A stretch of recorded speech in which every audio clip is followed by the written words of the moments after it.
Bueno, señores, continuando con nuestro programa y llegando a la parte central del mismo, tenemos un invitado especial, un invitado que causa furor. Parece más un artista de rock que un dirigente político, porque a la gente le encanta la figura, lo que impacta, lo que trae, etc. Una persona que ha creado muchas expectativas con su candidatura en los últimos años y hoy queremos hablar con él de todo, incluyendo las cosas no tan gratas que pasan en política, pero que ustedes como audiencia merecen conocerla. El hermano, Ramfis Domínguez Trujillo.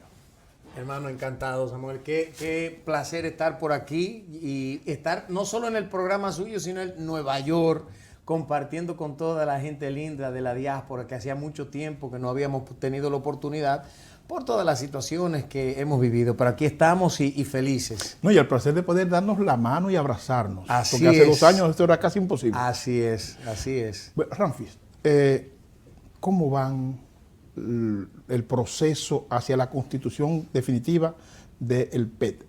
Súper bien, la verdad que estoy muy complacido. Nosotros entregamos ante la Junta Central Electoral el año pasado, en el mes de octubre, con un padrón robusto de 478.563 personas, 46 locales y una base militar o de militancia de 8.900 personas.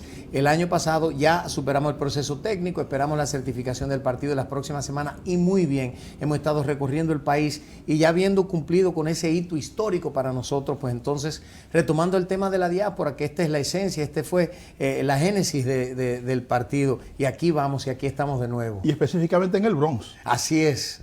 Yo recuerdo cuando se convocaron las primeras reuniones que fueron en el Bronx. Así mismito, nosotros hicimos la primera reunión, fue incluso en el 809 donde mi hermano Cirilo, y lanzamos después el partido en el 2014 y ahora estamos realmente donde queremos estar. O sea, estamos diciendo, Domínguez, que el partido que tú presides ya tiene presencia en todas las provincias o en algunas provincias. No, imagínense, para entregar ante la Junta uno tiene que tener un equipo, una comisión de trabajo en cada una de las 32 provincias. Correcto. Nosotros tenemos en las 32 provincias, tenemos comisión en los 158 municipios y también en los 235 distritos municipales. O sea, que es el territorio nacional. En el territorio Presencia nacional. Así es, y 62 oficinas diseminadas por todo el país, incluyendo la Casa Nacional que queda allá en el ensanche Naco. Les damos la bienvenida a todos los que quieran. ¿Y cuál es el proceso que continúa ahora hasta llegar al reconocimiento formal de la Junta? Bueno, nosotros ahora estamos simplemente fortaleciendo y expandiendo nuestra base de adeptos, recorriendo el país, haciendo jornadas de empadronamiento, teniendo contacto con el pueblo, haciendo muchas intervenciones mediáticas por todo el territorio. Y como le digo, ya para nosotros la diáspora es fundamental. Entonces, habiendo cumplido todos los requisitos de la Junta, estamos dirigiendo nuestros esfuerzos ahora a la diáspora, tanto aquí en Estados Unidos, Canadá, Europa, Latinoamérica y el Caribe, que ese es el fuerte de nosotros. Este es el bastión de la democracia y el bastión del Partido Esperanza Democrática. Partiendo de que la propuesta del Partido Esperanza Democrática y la tuya como candidato presidencial, posible candidato presidencial y líder de este proyecto, hablemos del patio, lo que tú quieres dirigir, lo que tú quieres que cambie de rumbo. ¿Cómo ves estos primeros 2 años de gobierno de Luis Abinader? Lamentablemente tengo que decir que muy débil. Al principio yo mismo tuve la esperanza de que íbamos a hacer algo que se podía denotar algo de transformación o de cambio, pero realmente en todas las esferas hemos visto que han subido el costo de la canasta básica, el costo del combustible, el costo de la energía, ha subido la delincuencia, ha subido todo en la República Dominicana y encima de eso vemos una soberanía más débil, el tema fronterizo que entendíamos había una disposición de hacer algo, pues este año vimos un incremento en un 17% de las parturientas de las nacionales haitianas que están consumiendo el presupuesto de salud que es vital para el pueblo dominicano. Es un desorden colectivo y he visto también que ese 24.8% de nuestro presupuesto que se robaba la malversación de fondos del Estado tampoco lo hemos recuperado. Programas que se están desarticulando. Es un caos colectivo y yo creo que la gente merece un poquito más, sobre todo en aras de ese cambio que todos estamos trabajando para alcanzar. Ramfis, ¿qué impacto ha tenido en la economía dominicana la pandemia en una parte, la guerra en Ucrania-Rusia? ¿Qué impacto ha tenido? El problema económico dominicano se debe solo a errores del presidente Abinader o a un factor externo de salud pública? Mira, sin lugar a duda que cuando uno entra en un proceso de acción política, una nueva gestión gubernamental frente a una crisis como la que estamos viviendo con la pandemia, evidentemente van a haber secuelas. Por más que uno quiera tratar de tapar el sol con un dedo, no se puede hacerlo. Entonces no podemos ser mezquinos y decir, no, entraron en unas condiciones realmente de abundancia colectiva. No.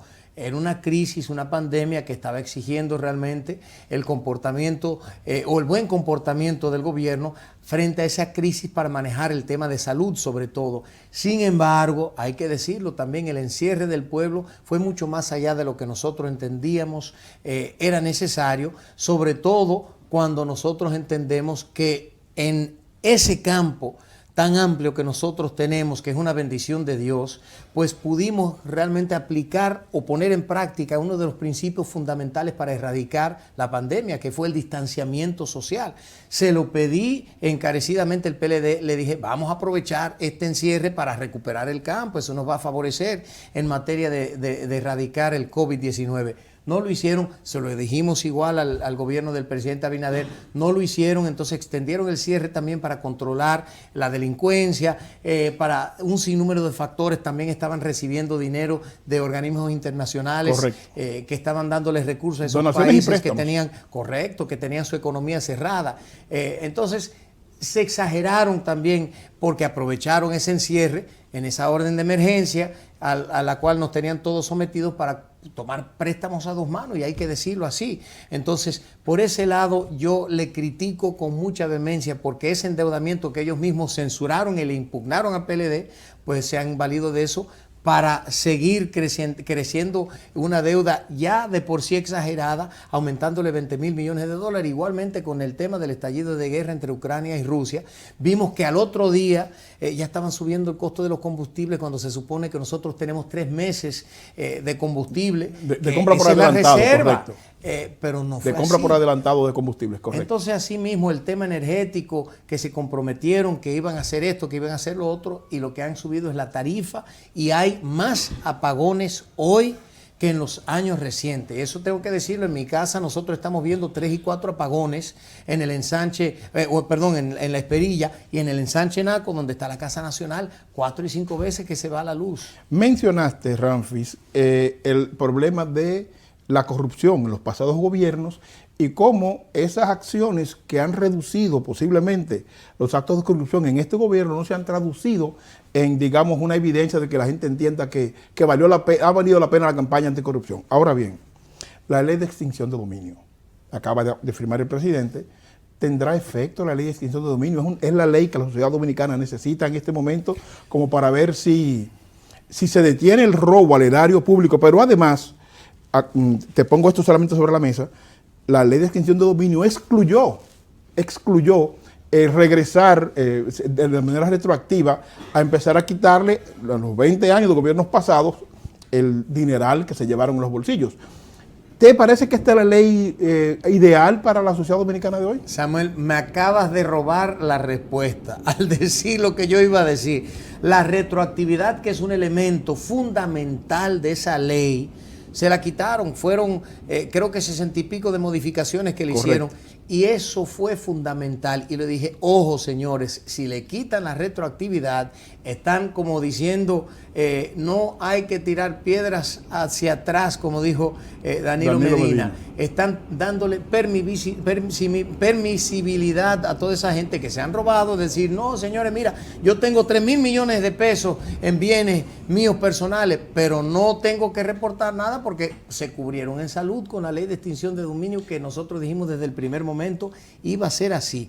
Pero más allá de eso, lo que hace esa ley no es lo que nosotros necesitamos en este momento. Lo que nosotros necesitamos es cumplir con lo que ya existe en el Código Penal, que es cualquier funcionario público que incurre en la malversación de fondos tiene que ser sometido y hay que quitarle lo que se han robado. O sea que tú entiendes, Ramfis, que combinando el actual Código Procesal Penal con que los funcionarios designados o electos, pero en este caso designados, no puedan demostrar de dónde tienen sus bienes es suficiente como para poder procesarlos, al margen de la ley de extinción de dominio. Es que al margen de la ley de extinción de dominio, lo único que hay que demostrar es que se malversó.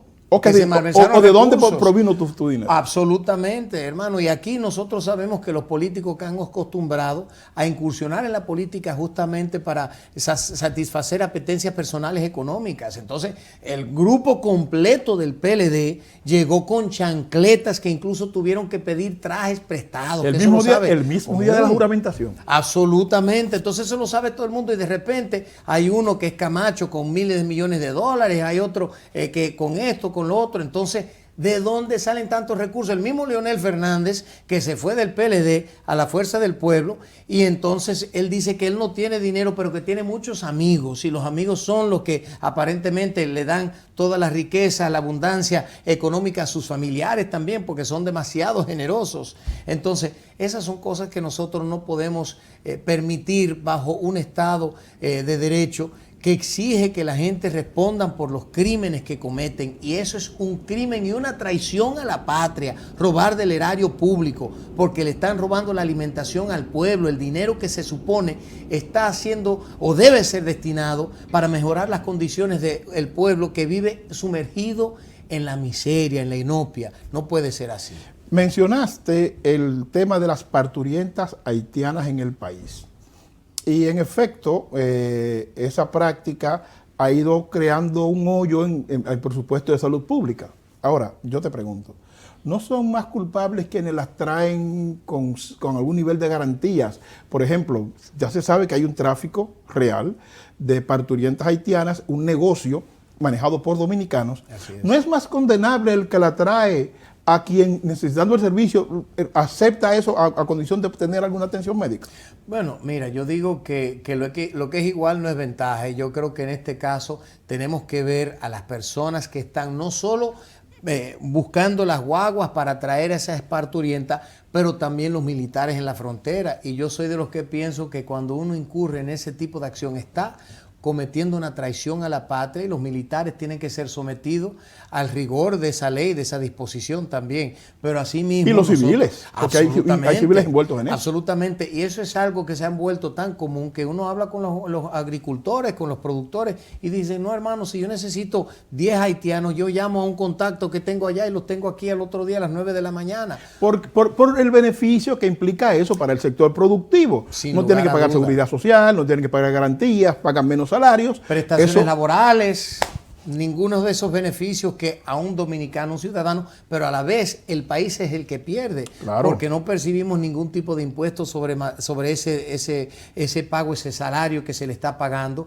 Entonces, y el país está siendo sobrecargado en su presupuesto de salud, de educación, de seguridad también, en el presupuesto de la policía, de modo que sin lugar a duda que están atentando contra el Estado dominicano al incurrir en esa grave falta al Estado. Te señalo esto, Domínguez, porque pienso que si ciertamente hay que trabajar en la frontera para detener el flujo haitiano, no es menos cierto que hay que responsabilizar a los nacionales nuestros que hacen ese juego. Absolutamente, y yo creo que hay que, incluso yo siempre he dicho que tenemos que eliminar la CEFRON, que tenemos que eliminar, que tengamos una fuerza castrense que componga Fuerza Aérea, el Ejército y la Marina de Guerra. Amén. Y que dentro de esas tres fuerzas se busque una élite que pueda responder por las necesidades fronterizas. Porque mientras más instituciones hay, más estamos viendo que se está desviando el presupuesto nacional. Porque hay corrupción en todas las instituciones públicas. Entonces vamos a mermar eso. Vamos a enfrentar esa precariedad migratoria con determinación, con fuerza. Y yo digo, hay que construir un muro, que esa es otra de las críticas que yo le he lanzado al gobierno. Nosotros propusimos un muro, pero un muro de verdad, y lo que están construyendo es una verja ciclónica que ya le están violentando con un alicate. Entonces, eso es algo que tenemos que solventar de inmediato, porque estamos perdiendo el país y la gente no se dan cuenta que mientras más nacionales haitianos tengamos asentados en el país, van a seguir pariendo, van a seguir dando a luz y al final de cuentas van a terminar siendo más haitianos que dominicanos en la patria. El problema de una patria dentro de otra patria puede ser un riesgo cultural muy peligroso. Muy Eso peligroso. yo lo puedo compartir contigo. Sí, y no solo eso, sino que presenta una amenaza ante cualquier tipo de conflagración bélica, porque no es solo de la frontera, sino que ahora es por todo el país, estamos completamente rodeados. Ya. La posibilidad de una conflagración yo no la veo tan cerca. Yo pienso que No, la miseria haitiana es muy alta. estamos claros. Pero en efecto, el asunto cultural que implica todo esto hay que tomarlo en cuenta en función de tener una comunidad importante de personas sin ninguna documentación, que tú no sabes quiénes son. Eso puede traer un problema en 30 años que no estamos viendo la dimensión. Sí, pero hay que hablar de algo, Samuel. Nosotros hemos visto revueltas colectivas en diferentes puntos del país, como fue en la ciudad Juan Bosch, que se negaron a salir cuando fue el Departamento de Migración para sacarnos. En Casa de Campo recientemente empezaron a tirarle piedras a un seguridad de ahí y estaban fuera de control. Y cuando uno tiene elementos de esa envergadura que están dispuestos a ser osados, lo suficientemente osados para enfrentar a las autoridades de un país al cual ellos no pertenecen, estamos viendo una situación que cada día se convierte más tétrica para el pueblo dominicano. Y vuelvo y repito, si hacen eso en Santo Domingo, si lo hacen en Verón, si lo hacen en Santiago, lo hacen en todos los puntos del país, tenemos una situación que se nos puede ir de la mano fácilmente. Comparto en parte lo que tú planteas. Hablemos de la justicia. Se ha estado hablando de justicia independiente desde agosto del 2020 y hemos visto los expedientes, lo que está pasando con importantes funcionarios del gobierno pasado, funcionarios de este gobierno, a juicio de Ramfis. ¿Esta es una justicia independiente? No, jamás. No podemos hablar de una justicia independiente hasta el momento, porque de ser así, hay 2 o 3 presidentes por ahí que tendrían que estar tras las rejas. Y yo dando lo he dicho explicaciones. Responsablemente, absolutamente. Pero más allá de eso, nosotros tenemos que hablar de que simple y sencillamente la justicia ha dado cara frente al pueblo dominicano en temas de corrupción como lo fue Odebrecht, pero al final de cuentas se cae el expediente, nadie cae preso. Yo creo que no es como empieza, sino como termina. Vamos a ver cómo terminan estos casos y los pejes gordos hay que meterlos presos. Hay personas que fueron del PLD que malversaron fondos del Estado, que se pasaron a la fuerza del pueblo y ahora ya ellos creen que cambiando de color no son impugnables. No es cierto, hay que caerle atrás a todos. O Ramfis, PRMistas que estaban en el Congreso, también, que aprobaron legislación a cambio de soborno, que están en este partido, pero que tampoco han sido tocados. No, y déjeme decirle que hay que ver la gestión actual. Hay mucha gente que está metiendo la mano, señores. Hay mucha gente que está metiendo la mano. No crean que la corrupción se ha erradicado. Se han tomado pasos determinantes, absolutamente, porque a cualquiera le mete miedo. Y como dicen, no duerme con ropa, no sabemos.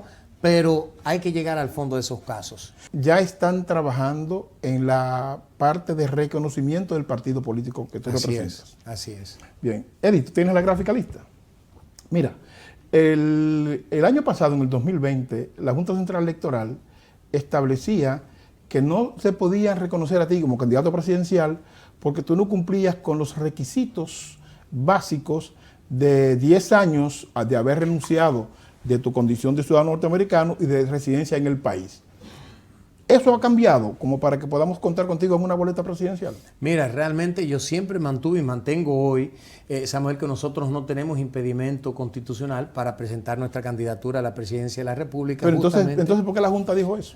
No, porque eso es fácil, porque Julio César Castaño Guzmán era un niño demandado de Danilo Medina. Eso está claro, porque incluso, pese a la condición que nosotros siempre hemos mantenido, que nos favorece a nosotros, que es la condición de que yo nací en los Estados Unidos por imposición de los poderes de República Dominicana, quienes le impusieron un impedimento de entrada al país a la familia, padres. Correcto. Entonces, eso nos da una condición que las leyes internacionales incluso albergan. Entonces, esa condición nos favorece a nosotros, pero más allá de todo eso hay que estar claro. En el año 2020 hubo 2 candidatos de partidos mayoritarios que tienen doble nacionalidad y que la tenían en ese momento, incluyendo Leonel Fernández, que nunca ha negado su doble nacionalidad. Incluso el pasaporte de Leonel Fernández nunca lo ha entregado. Cuando fue presidente en 1996 lo entregó, incluso a Janet Reno, y nosotros manejamos todas esas informaciones. Lo que pasa es que al momento de nosotros presentar nuestra candidatura, entendieron que Ramfis Domínguez Trujillo es insobornable, que no lo podían controlar, que no podían manejar lo que yo hacía e iba a ser en el gobierno, y dijeron, mejor vamos a dejarlo fuera, porque hay un contubernio de todos los políticos, una clase política que está atentando en contra del pueblo. Entonces, al ver un candidato que es el outsider, el que viene, que no tiene cola que le pisen, que no tienen intereses más que con el pueblo y la defensa de la patria, pues claro que eso choca con la clase política que se viene aprovechando del pueblo. Entonces ellos nos sacaron de la contienda. Nosotros teníamos la intención de llevar este caso hasta la Corte Interamericana de Derechos Humanos, demostrando la certificación de Leonel Fernández conjuntamente con el pasaporte norteamericano, pero Danilo Medina se nos adelantó, cerró el sistema de justicia de la República Dominicana, evitando así que nosotros pudiéramos alcanzar, obviamente, agotar los procesos locales, que es lo que exige la Corte Interamericana de Derechos Humanos. En este caso hay suficiente tiempo, ya nosotros cumplimos con todo el tema del partido, ahora ya en las próximas semanas estaremos interponiendo el primer recurso ante el TSA, justamente demostrando la doble nacionalidad de otros candidatos y exigiendo entonces que a nosotros se respete, porque ya hay un accionar de la Junta que constriñe evidentemente las decisiones que ellos tomen a futuro. Incluso en el 2016, es que somos viejos, entonces ya uno se remonta a los 1900 y tanto. En el 2016 certificaron a otra candidata que también tenía doble nacionalidad. Entonces hay un patrón. Sin embargo, a Ramfi Domínguez Trujillo encontraron obviamente un elemento que pudiesen utilizar en nuestra contra, y lo hicieron, pero ya no hay tiempo para el 2024, no va a haber pandemia y nosotros tendremos todos los papeles subsanados y esa candidatura presta y puesta al servicio del pueblo antes de que se aperture la temporada de precandidaturas en julio del año que viene, si Dios lo permite. Tú has dicho, mencionaste a Leonel Fernández, pero dijiste anteriormente que habían dos candidatos anteriores que ya fueron ciudadanos y le permitieron ser candidatos. Sí, sí. Mencionaste a Leonel, ¿cuál es el otro? No, el otro se lo voy a guardar para cuando interpongamos el recurso, que es interesante. ¿No será familiar tuyo? No. Usted sabe que él no es ese, no es Hipólito. Okay. Pero es otro más, ese va a ser una sorpresa, pero voy a decir que tiene nacionalidad canadiense. Uepa. Tan. Bueno, interesante. Hemos oído muchas veces, y es importante las preguntas que vienen ahora, Ramfis, porque necesitamos transparencia. Correcto. Y que la gente conozca de su dirección política cuál es su pasado, cuál es su vida, qué han hecho, porque más que decir lo que un candidato va a hacer, es importante saber qué ha hecho. Absolutamente. En función de eso, su capacidad para resolver cosas viene dada de su experiencia de haber resuelto cosas. Hemos visto denuncias en la prensa dominicana respecto a tus vínculos con asuntos hipotecarios, con asuntos de bancos, unos 50 millones de dólares. ¿Qué pasó ahí? ¿Hasta dónde cinco fueron. Sí, próximamente va a salir otro de 50 millones, usted verá. Mire, a mí me es curioso que lo único que buscan es atacarme por la vía económica, porque saben que ese es el negocio de nosotros. Sin embargo, incluso quien lanzó ese mito sobre ese dinero robado fue Alejandro Fernández, que es hoy superintendente de banco. Correctamente. Yo le digo hoy al superintendente, y aprovecho este espacio y le digo, Alejandro, presenta ya de la superintendencia de banco cargos en contra nuestra por esa denuncia que usted ha hecho, que ya si fue seria, entonces usted tiene toda la documentación para someternos a la justicia. Claro. Simplemente no es cierto. Incluso nosotros abogamos para que ese dinero no lo perdiera la República Dominicana, y yo tengo una carta que he hecho pública de los mismos abogados del BNB en Miami, porque el caso se ventiló en Miami, donde ellos mismos dicen que yo no tuve absolutamente nada que ver con eso y piden nuestra colaboración. Ha sido simple y sencillamente una historia para tratar de desacreditarnos, pero nosotros nunca hemos sido sometidos a la justicia por ese caso, no tenemos caso de estafa, no tenemos absolutamente nada, tenemos una transparencia total en todo lo que nosotros hemos hecho. Pero en este momento, Ramfis y su familia tienen negocio en Dominicana.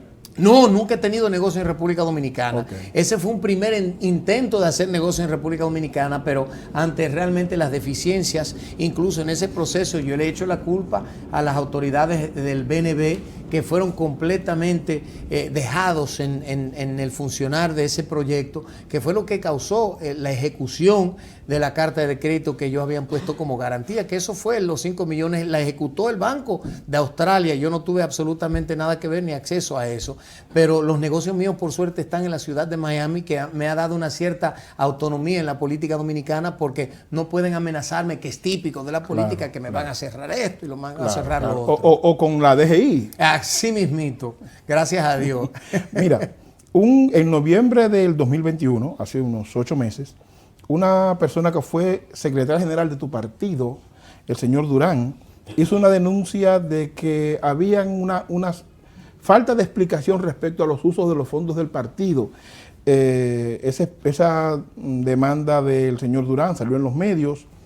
¿Qué ha pasado con eso? ¿Hasta dónde eso es cierto? No, es que yo no sé de dónde saca eso. Él fue secretario general, aquí creo que duró como 2 meses trabajando en el partido, pero él más bien servía de chofer de nosotros. Imagínense, cuando nosotros estábamos empezando el partido aquí, pero nosotros nunca recibimos, siendo él parte del partido, que vuelvo y le digo, era más bien el chofer que nos recogía en el aeropuerto y eso, y obviamente nos dio un buen servicio, pero realmente al momento que nosotros contábamos con él, que era del Partido Reformista, realmente nosotros no habíamos recolectado absolutamente nada de dinero. Nosotros duramos desde el 2013 hasta yo creo que el 2018 manteniendo el partido y cubriendo todos los gastos del partido. O sea, yo no sé de dónde él sacó eso, porque él nunca aportó absolutamente nada. Y no sé si tuvo algún tipo de información o vio a alguien que estaba recolectando dinero, pero yo le puedo decir que hasta el 2018, 2019 nosotros recibimos absolutamente nada de nadie. Pero la demanda él la incoó en Miami, en la Florida. No, pero él nunca puso una nunca demanda. No, para nada. Eso fue una declaración. Solo que una él hizo. denuncia. Sí, que él hizo a los medios diciendo, pero él nunca puso ningún tipo de demanda. Eso fue para hacer daño, como hacen la gente. Parece que él quedó inconforme con el accionar del equipo de aquí de Nueva York, porque él era parte del secretario general, lo quiero decir, del estado de Nueva York, no era general del partido, era del estado de Nueva York, que incluso yo no tenía tanta participación en el estado de Nueva York porque nosotros estamos estructurando todos los Estados Unidos, pero él simplemente lanzó esa crítica hace algunos meses, que me llegó por uno de los medios que lo publicaron, pero nunca tomó ningún tipo de acción jurídica. Hablemos de tu plataforma política en materia económica. ¿Cuál es la visión de Ramfis respecto a la orientación económica del país para ver si salimos a camino? No, mira, nosotros tenemos un nivel de endeudamiento ahora que es insostenible, ya supera el 70% del Producto Interno Bruto, lo cual, según todos los economistas, nos convierte en un país fallido. Lo primero que nosotros tenemos que hacer es entrar en un proceso de austeridad en cuanto a los gastos gubernamentales, número 1. Número 2, erradicar la corrupción, es decir, someter a todos los corruptos y dar prueba fehaciente de que se están tomando pasos determinantes para erradicar la corrupción. Nunca se va a erradicar completamente, porque hasta en los Estados Unidos existe la corrupción, en Europa existe la corrupción, pero lo que pasa es que en un proyecto ahora ya vemos una sobrevaluación de 200%, 300%, así no. Entonces hay que tomar pasos. Se dice que la corrupción se lleva el 35% del PBI. Sí, es terrible. Eso es mucho. Nosotros entendemos que más o menos la corrupción, según lo que dice Transparencia Internacional, que es la organización internacional que estudia el mal endémico de la corrupción, dice que el 24.8% del presupuesto nacional se va todos los años en corrupción. Entonces eso es fundamental. Pero la confianza que eso va a generar con los acreedores nuestros es lo que nosotros necesitamos, y por eso es que para nosotros es ineludible tomar pasos determinantes en aras de fortalecer el estado de justicia allá en la República Dominicana y mitigar el riesgo político, porque nosotros necesitamos solicitar un refinanciamiento de esa deuda con una moratoria de 5 o 6 años, porque hoy el servicio de esa deuda consume el 25% de nuestro presupuesto, un poco más, casi un 26%. Pero invertir ese 26% en crear nuevas fuentes de ingresos, impulsar el campo, el desarrollo del campo, que para nosotros es fundamental. Estamos desaprovechando el 84% de las tierras fértiles para cosechar. Tenemos que llevar un 100%. Y estamos sembrando cemento. No, en tierras es de Moca, por ejemplo, o en el nordeste, tierras productivas las estamos convirtiendo en apartamentos. Sí, sí, un sí, crimen. sí, eso es terrible lo que está pasando en República Dominicana y estamos desaprovechando el regalo que Papá Dios nos dio. Y no solo eso, sino que mirando hacia el futuro, hay grandes empresarios, de los más grandes empresarios del mundo, que están comprando tierra para sembrar fincas, como lo es Bill Gates, como lo está haciendo Bill Gates aquí en los Estados Unidos. Entonces, eso es fundamental, fomentar el campo, la productividad, porque no solo que vamos a beneficiar al país en materia del consumo local, porque va a ser determinante bajar el costo de la canasta básica, sino que puede producir un excedente de recursos por medio de la exportación. Nosotros podemos incluso a nivel mundial, el presidente dijo el 27 de febrero que había un alza o que habíamos visto un alza en el costo de la materia prima para la agricultura, que son el maíz, el trigo y la soya. Entonces, esos son tres elementos, tres rubros que nosotros podemos cosechar, incrementar su producción en la República Dominicana y colocarlo en el mercado internacional porque todo el mundo lo necesita. En tu propuesta política, Ramfis, ¿qué papel juega la tecnología? Me explico. Ciertamente lo que tú dices, un país que no es capaz de generar su autoalimentación depende del exterior. Ahora bien, sabemos bien que con todo este asunto de las tierras raras, de la producción de helio, etcétera, a nivel mundial, el mundo va girando de manera sorprendente en una dirección diferente. El asunto de desarrollo de tecnología y convertir República Dominicana en una especie de California pequeña que permita generar tecnología a nivel local, ¿qué papel juega eso en tu plan de gobierno? Bueno, nosotros somos de los partiendo de que son una persona joven. Sí, no, y agradezco eso. Yo creo que la tecnología es sumamente importante. Incluso yo he dicho, porque hoy por hoy en la agricultura la mano de obra haitiana incide en un 95%. Entonces nosotros tenemos que desmontar eso obligatoriamente, y una de las soluciones que nosotros vemos es implementar tecnología de punta en materia agrícola, que no es solo algo que nos va a ayudar en ese sentido, sino que es necesario, porque el mundo global en el que nosotros vivimos se está valiendo la agricultura de toda la tecnología que tiene a su disposición para abaratar los costos, y nosotros queremos competir en ese mismo mercado. Entonces nosotros lo que entendemos que parte de esa reforma agraria masiva que nosotros tenemos que realizar viene de la mano de poner a la disposición de los agricultores, de los productores, suficientes recursos para financiar equipos que tengan esa tecnología, ese nivel de tecnología que es sumamente necesario. Digamos que hay un acercamiento de una parte de tu equipo técnico con Silicon Valley, para poner un ejemplo, y llegan se abre la posibilidad de poder abrir campos para desarrollar tecnología en el país. ¿Tú valorarías eso? Claro, absolutamente. Incluso nosotros tenemos de la mano de Israel, que han venido con un sinnúmero de propuestas, por ejemplo, riego por gota, muy buenos, que son importantísimos. Ellos en un desierto han logrado crear un país abundante en productividad agrícola. Muy poco tiempo. Ellos se han ofrecido a venir a trabajar con nosotros de la mano, porque allá nosotros tenemos un problema serio por la línea en diferentes partes del país, al este por el Ceibo, una sequía que exige la construcción de diferentes presas, que en un momento dado nosotros no podemos necesariamente contar con eso, pero si queremos impulsar la agricultura tenemos que mirar los costos de las presas versus lo que serían las diferentes tecnologías, ampliar los canales de riego que nosotros tenemos allá, hacer un proceso de nivelación a las tierras para nosotros poder cosechar arroz y diferentes rubros que nos puedan ayudar. Pero la tecnología de diferentes países siempre van a ser bienvenidos en aras de fortificar lo que es nuestra propuesta agrícola. Es necesaria una reforma agraria de arriba abajo. Tu equipo agrícola, ¿cómo ve esta realidad? Uno de los rubros agrícolas que más agua consume es el arroz. Por lo tanto, producir arroz es casi un lujo, partiendo de que el costo de producción es largo y caro versus el beneficio que deja a la hora de mercadearlo. Para tu equipo de agrícola, ¿es más productivo dedicar esas tierras a un producto que tenga mayor valor de mercado con un ciclo más corto y comprar arroz en el exterior, o continuar produciendo arroz a nivel local? Mire, yo creo que siempre vamos a tener que buscar un balance en la productividad agrícola, pero uno de los mayores problemas que nos conduce a enfrentarnos con ese tipo de situación es justamente el desnivel en los campos de arroz, que es algo que nosotros tenemos que tomar en cuenta, porque antes incluso yo hablaba con un agricultor que decía, no, cuando mi familia sembraba nosotros siempre nivelábamos el arroz, pero hay un costo intrínseco en ese proceso. Entonces hoy por hoy estamos cosechando cosechando arroz con un alto consumo, mucho más alto de lo normal, justamente por ese proceso de desnivel en las tierras donde están cosechando. Pero hoy por hoy tenemos tantas tierras fértiles que podemos sembrar todo tipo de rubro y ver sobre la marcha lo que funciona y lo que no funciona, porque nosotros tenemos el beneficio de que allá podemos sembrar café, cacao, arroz, plátanos, mango.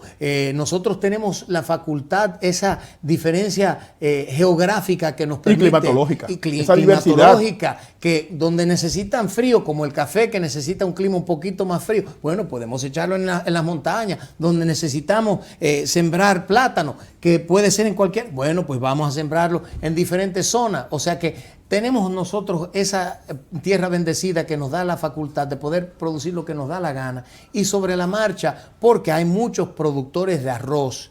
Y le digo algo, nosotros no podemos hablar del pasado porque se le ha hecho mucho daño. Incluso, no sé si ustedes se recuerdan cuando hubo la quema de arroz sí, claro, en el gobierno de Hipólito, claro, justamente por la importación de arroz. Y nosotros hemos visto incluso muchos problemas con el arroz importado de China, que ha sido sometido al escrutinio de muchas instituciones. Han dicho, no, eso es plástico lo que nos están mandando. Yo creo que nosotros tenemos tierras fértiles y podemos controlar y ser autosuficientes, porque yo creo que lo más importante para nosotros es alcanzar ese estado de ser autosuficiente para poder entonces controlar el destino y el futuro de la patria. Ramfis, placer tenerte. Gracias, igualmente. Gracias por tu claridad, gracias por explicarle a la audiencia nuestra cómo ves el futuro del país nuestro.